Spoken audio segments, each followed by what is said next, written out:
नमस्कार फ्रेंड्स, एक बार फिर से आपका स्वागत है। आज हम इस वीडियो की शुरुआत पेंशन अपडेशन के बारे में चर्चा करेंगे और रिटायरीज का डीए क्या ड्यू हो रहा है फरवरी से, और अंत में चलते चलते एक banking updates. Friends, serving employ का सेटलमेंट तो कंप्लीट हो गया, लेकिन अभी प्रमुख मुद्दा क्या है कि पेंशन अपडेशन। सोशल मीडिया पे पेंशन अपडेशन के बारे में विभिन्न खबरें आ रही हैं, लेकिन सच्चाई क्या है ये अभी किसी को पता नहीं है।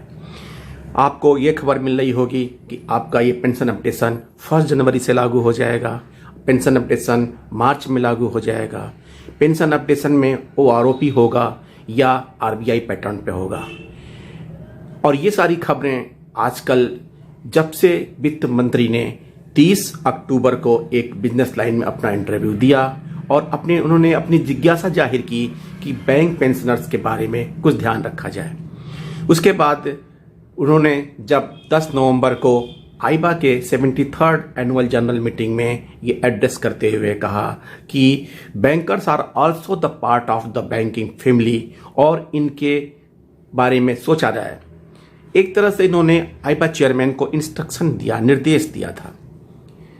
आज की डेट में क्या सच्चाई है, अभी ऐसा कोई कमेटी गठित नहीं हुआ है, अभी ऐसा कोई प्रपोजल मिनिस्ट्री ऑफ फाइनेंस को नहीं गया है जिसके ये कहा जाए कि नहीं जनवरी में हमारे लिए पेंशन अपडेशन लागू हो जाएगा या मार्च में लागू हो जाएगा।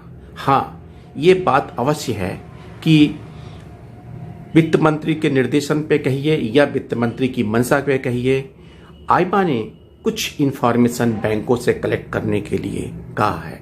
वो इंफॉर्मेशन इन रिगार्ड टू कि पेंशन फंड्स कितना है, कितने रिटायरीज हैं, किन किन चरणों में रिटायरीज के कितने कितने एम्प्लॉय हैं, इन सब डाटा को दे आर कलेक्टिंग। और ये कलेक्ट करने के बाद मोस्ट प्रोबेबली ये डाटा उनको मिड ऑफ दिसंबर तक प्राप्त हो जाएगा।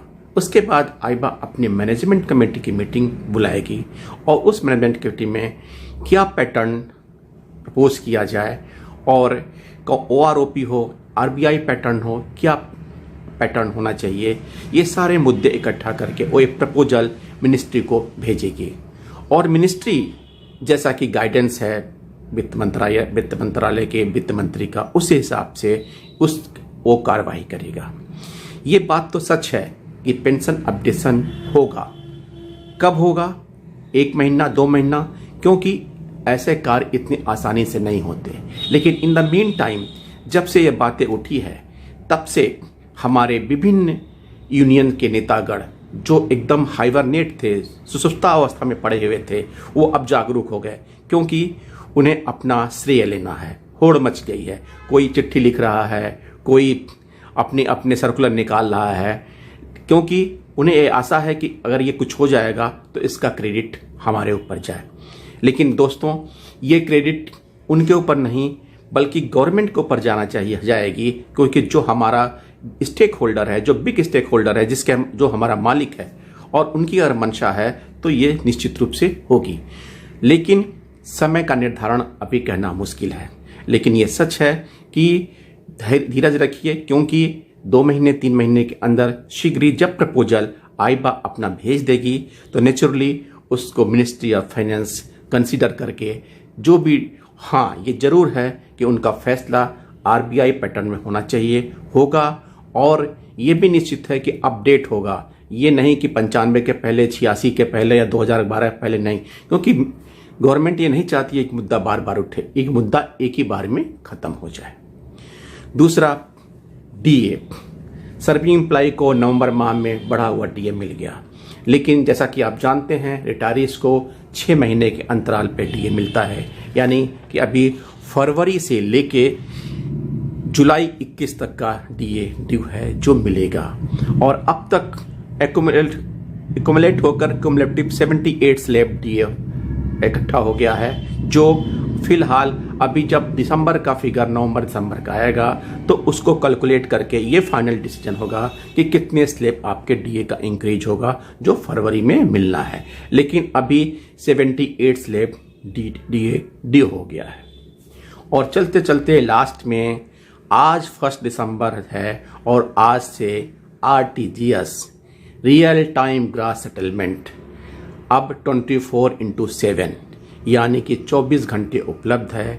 आप व्यापारीगण, इंडिविजुअल, कोई भी अपने पैसे का ट्रांसफ़र 24/7 कर सकता है। और दूसरी बात यह कि ये फ्री ऑफ कास्ट है। आप जानते हैं कि NEFT जो 16 दिसंबर 19 से लागू, ये 24/7 हो गया था, लेकिन RTGS नहीं हुआ था। RTGS वो फैसिलिटी है जिसमें हम मिनिमम ₹2 लाख और मैक्सिमम कोई सीमा नहीं है, उतना पैसा हम रियल टाइम में ट्रांसफ़र कर सकते हैं। और ये अब घर बैठे 24/7 आप इसको कर सकते हैं और फ्री ऑफ कास्ट। इसमें किसी प्रकार का कोई भी कास्ट नहीं लगना है। तो फ्रेंड्स, आज के इस अपडेट में इतना अभी तक, और फिर पुनः आपके लेटेस्ट अपडेट के साथ उपस्थित होऊंगा। तब तक के लिए आप अपना ख्याल रखिए, स्वस्थ रहिए और जीवन का आनंद उठाएं।